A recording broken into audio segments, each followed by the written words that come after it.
people's hardship by investing in key areas, including health and empowerment.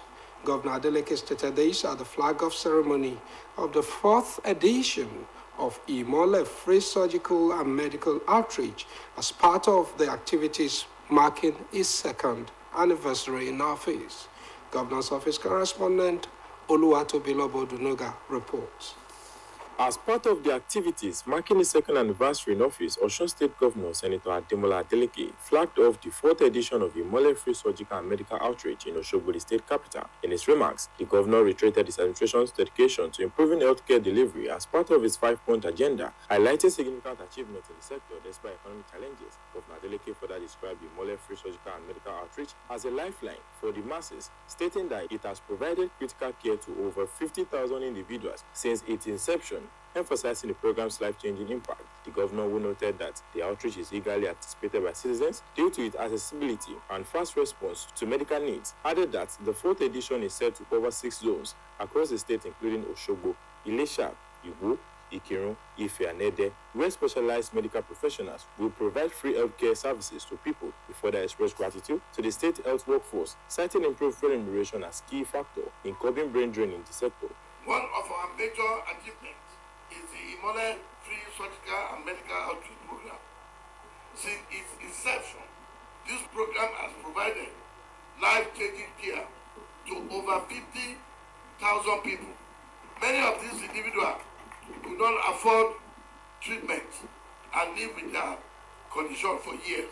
Governor Adeleke, who had earlier presented empowerment funds to small and medium-scale business owners at the Small and Medium Enterprises Development Agency of Nigeria, SMEDAN office in Osogbo, reaffirmed his administration's commitment to empowering small and medium-sized enterprises, SMEs, as the backbone of the state economy. The governor, who outlined his vision to enhance the business environment and build local capacity for global competitiveness, emphasized the critical role of strengthening local businesses and their capacities for both local and international markets. The governor, who stressed the government's responsibility in creating an enabling environment for business to thrive by putting in place SMEs-friendly policies, highlighted the need for businesses to enhance their management capacity, branding, marketing, and networking efforts.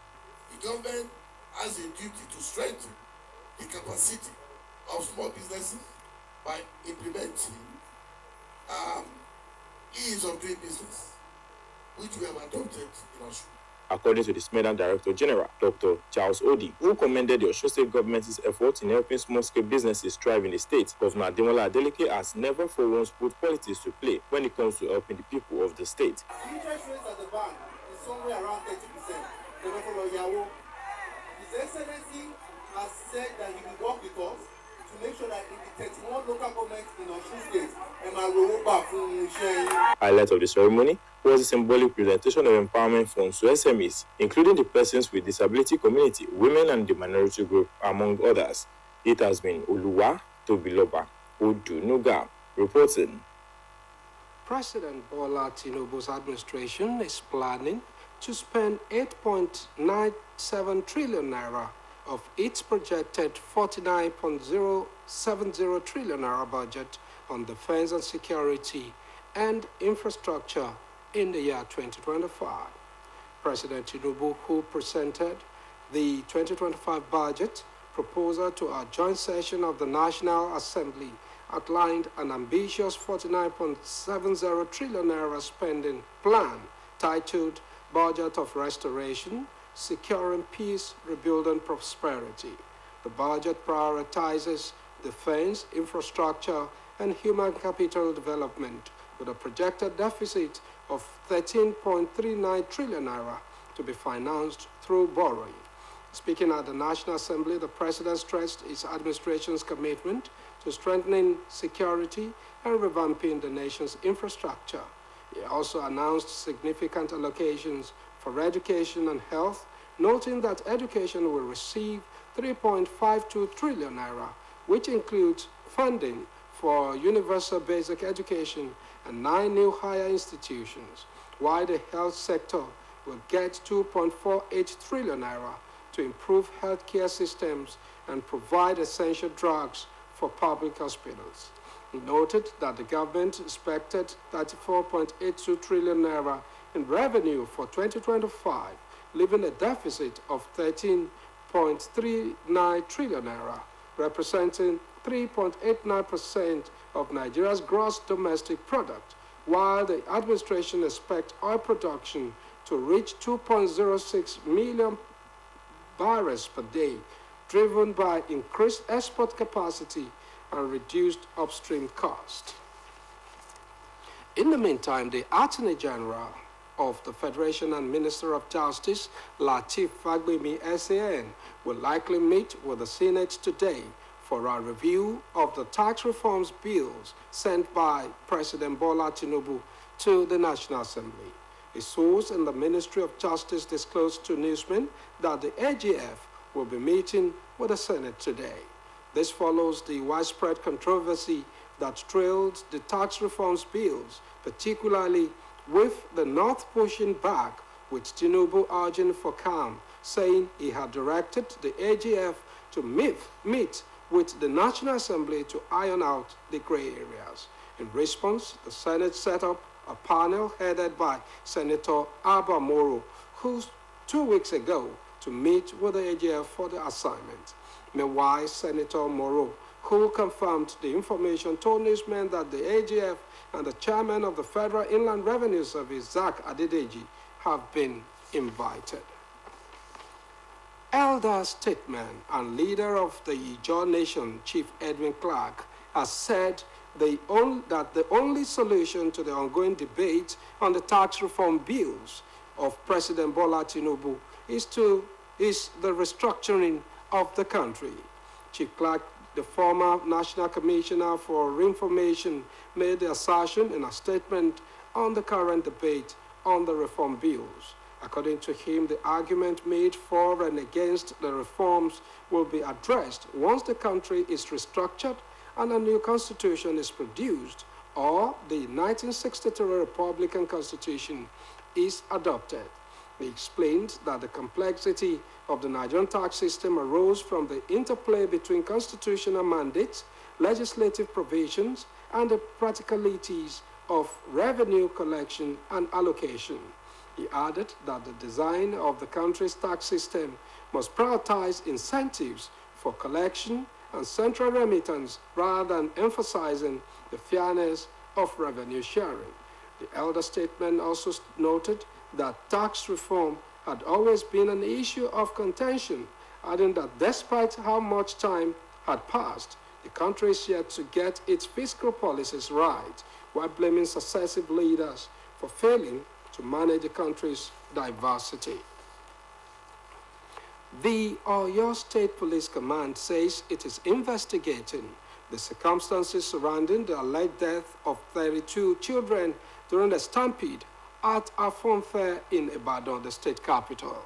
According to information gathered from multiple eyewitnesses' accounts, the stampede occurred when participants rushed to gain access to the venue of the event reportedly organized by the ex-queen of the Ooni of Ife, Prophetess Naomi Shikemi, and an Ibadan-based broadcaster, Oriyomi Amzat.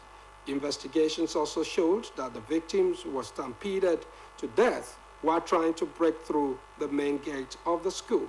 It was further gathered that provision was made for 5,000 children, but the number that turned up for the event was reportedly over 7,500.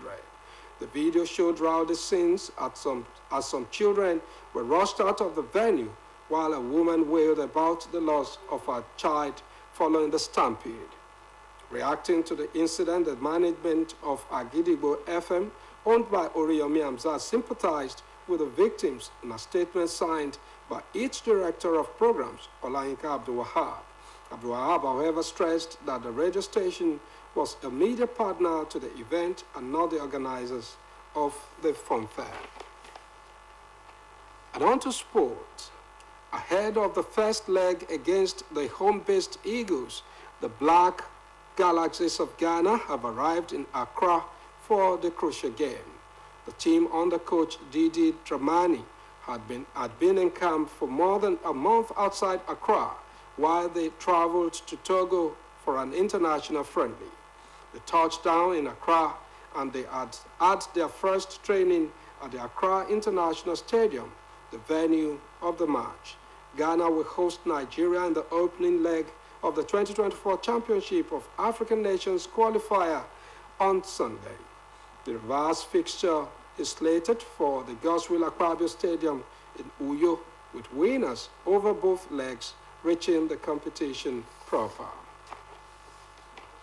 And on the foreign scene, Ghana's top court has dismissed 2 cases challenging the constitutionality of the Human Sexual Rights and Family Values Bill in the latest blow to LGBTQ community in Africa.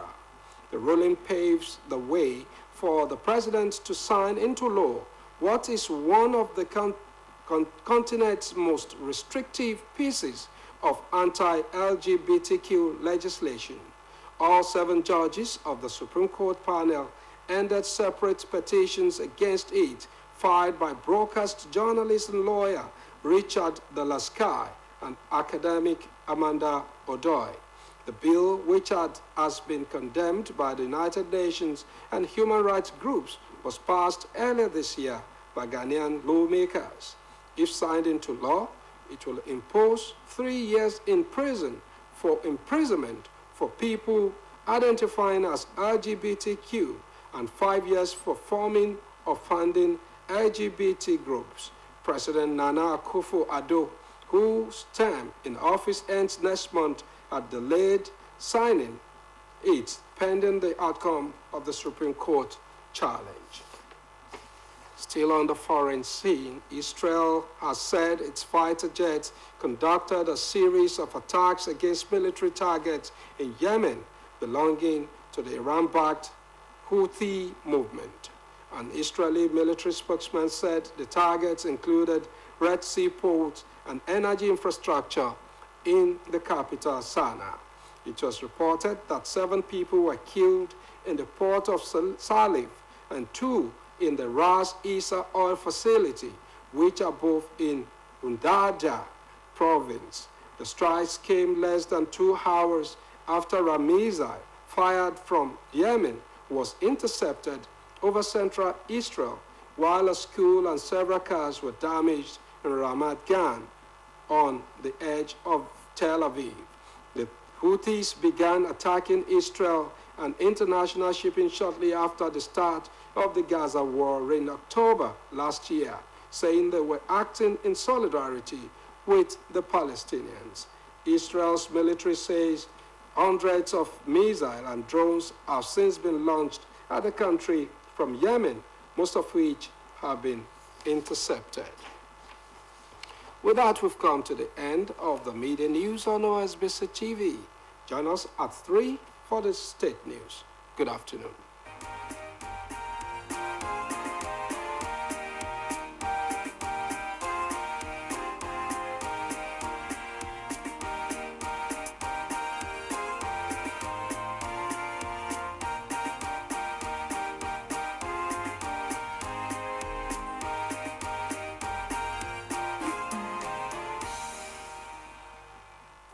Hello viewers, welcome to your darling station OSBC.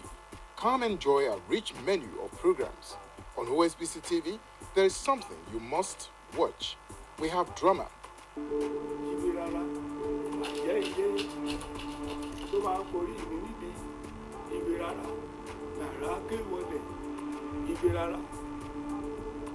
Honey, is it not